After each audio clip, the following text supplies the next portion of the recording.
নমস্কার, রান্নাবাই রত্নাতে আপনাদের সকলকে স্বাগত। আজকে এখানে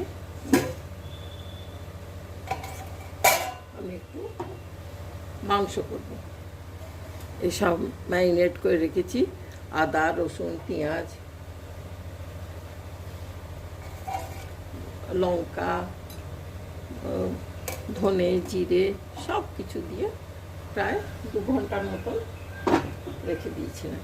এবারে ওখানে তেল চাপিয়েছি, এর ওপরে আমি পেঁয়াজ দেবো। আজকে মাংসটা একটু ওই মটকা বিরিয়ানি যেমন করে মাটির হাঁড়িতে, তো মাটির হাঁড়ি আছে কিন্তু মাটির হাঁড়িতে করব না, কিন্তু অন্যভাবে মাটির গন্ধটা আমি ওতে এফেক্টটা আনতে চেষ্টা করব। একদিন করেছিলাম, খুব ভালো হয়েছিল, ওইভাবেই করছি এখন।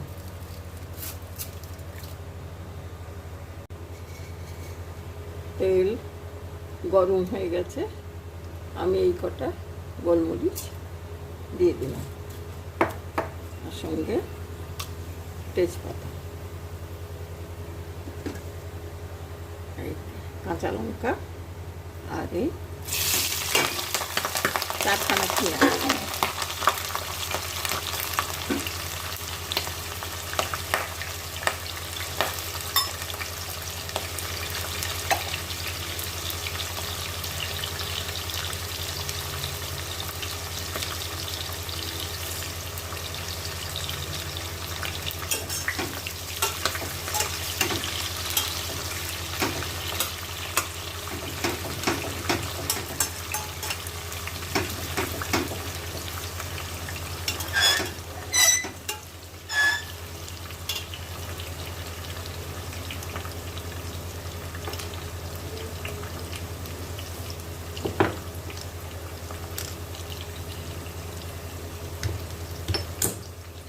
পেঁয়াজগুলো ভাজা হোক, তার মধ্যে আমি কিছুটা আস্ত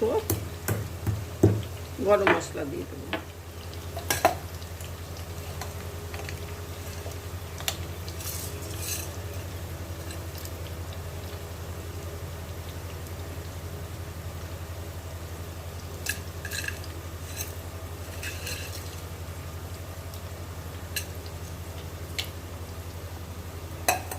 এই যে দালচিনি, ছোটো এলাচ আর লবঙ্গ,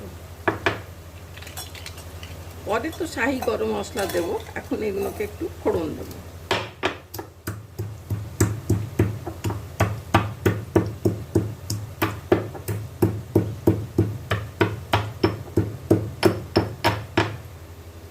এগুলোকে একটু গুঁড়ো করে নিলাম, ক্রাশ করে নিলাম আর কি, পুরো গুঁড়ো করিনি।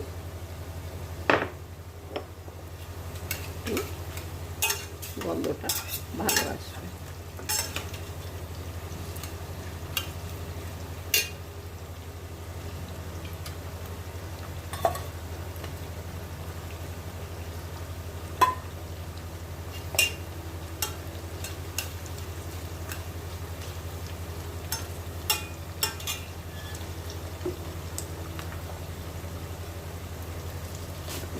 এর মধ্যে পুরো মাংসতে আমি এই ক্যারামেলের জন্য এতটা চিনি দেবো।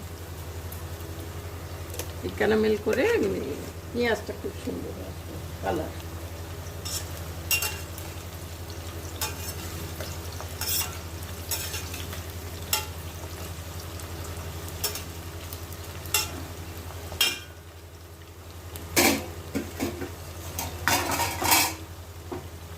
দেড় কিলোর ওপর মাংস, ঠিক কতটা বলতে পারছি না।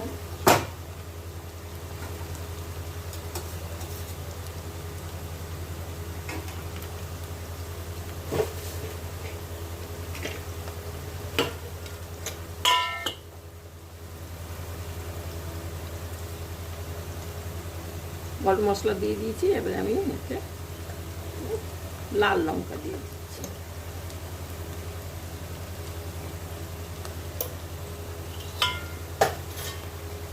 ভাজা হবে তো ঝালটা কমে যাবে।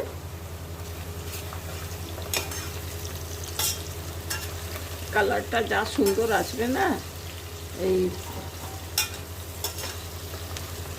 আর গরম মশলা আর এর গন্ধতে চমৎকার।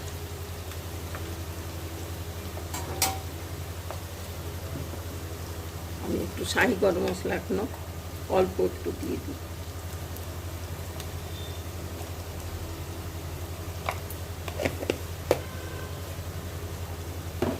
সব ভাজা গন্ধটা এসে যায়।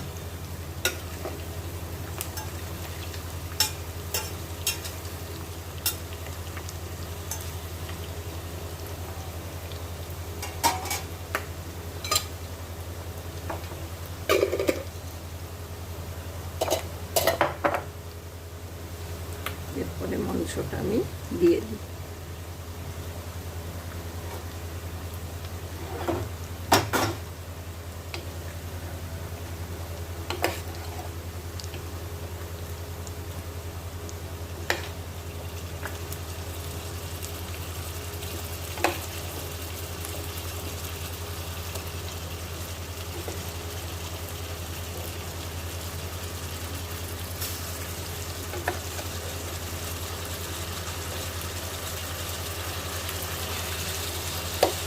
ও 1.25 কিলো মাংস আছে।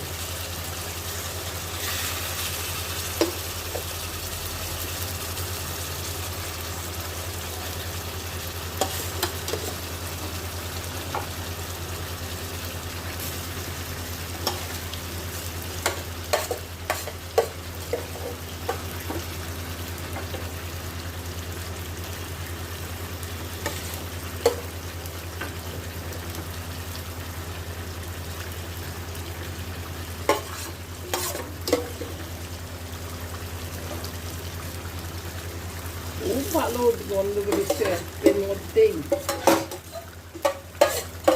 কিছুই দিইনি তাতেই।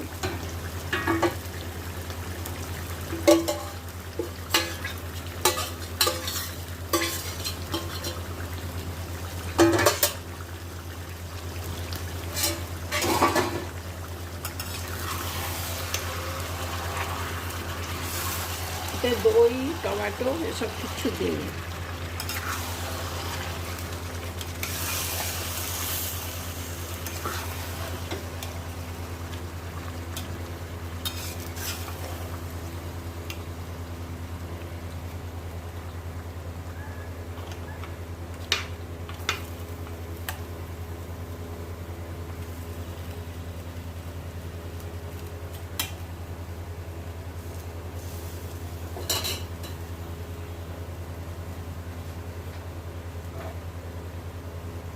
এটাতে এখন ধিমে আঁচেতে হোক, আমি চাপা দিয়ে দিলাম।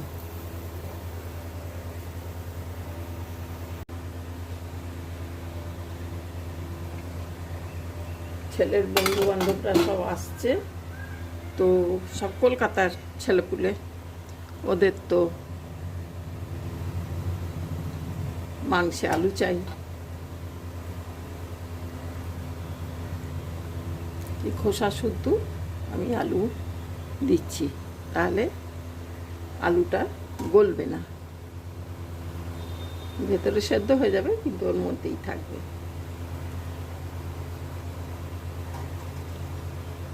সব দিয়েছি কিন্তু নুন দিইনি, নুনটা পরে দেবো।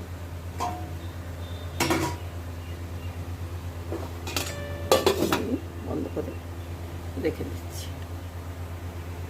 আমি আবার নমস্কার, আমি আবার ফিরে এলাম। মাংস অনেকটাই হয়ে গেছে। আমি এতে মাংসটা 2টো সিটি দিয়ে নিয়েছি, 2টো সিটি এতে দিলাম। এতে যা পাত্রতে হয়েছিল। এরপর আমি এতে না দিলেও চলতো, একটু দেরি হচ্ছিল বলে আমি 2টো সিটি দিয়ে দিলাম। কিন্তু 2টো সিটিতে সেদ্ধ এখনো সেইভাবে হয়নি।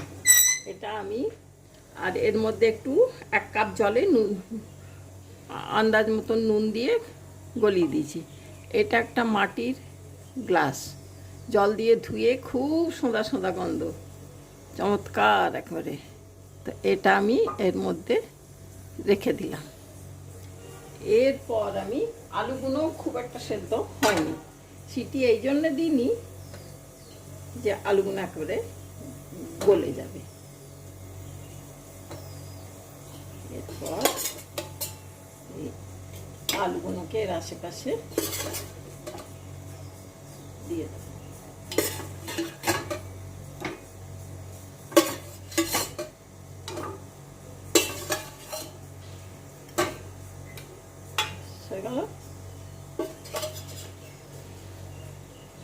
এরপর আমি কুকারটা খুলছি। আমার কুকারটা খোলা হয়ে গেছে। এরপর আমি মাংসগুলোকে নিয়ে এতে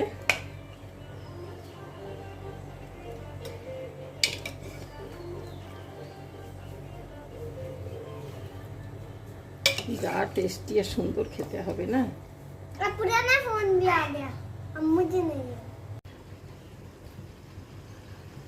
রান্না হয়ে গেছে। এবারে দুটো সিটি আমি কুকারে দিয়েছি, তাতেও আমার 1.5 ঘন্টা লাগলো। এই যে আপনারা ইচ্ছে করলে শুকনো শুকনোও করতে পারেন। আমি একটু ঝোল রাখছি, কারণ রুমালি রুটি দিয়ে, তন্দুর রুটি দিয়ে খাবে সব। এই যে হয়ে গেল।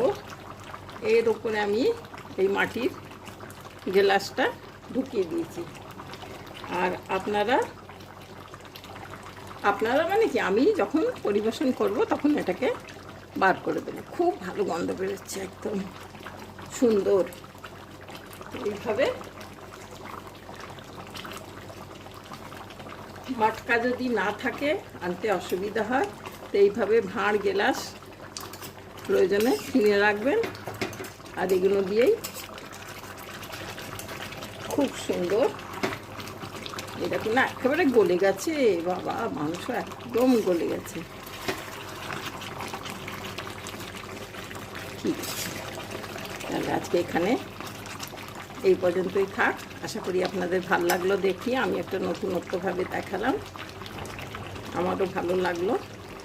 ঠিক আছে ভাই, তাহলে নমস্কার। আপনারা সব খুব ভালো থাকবেন।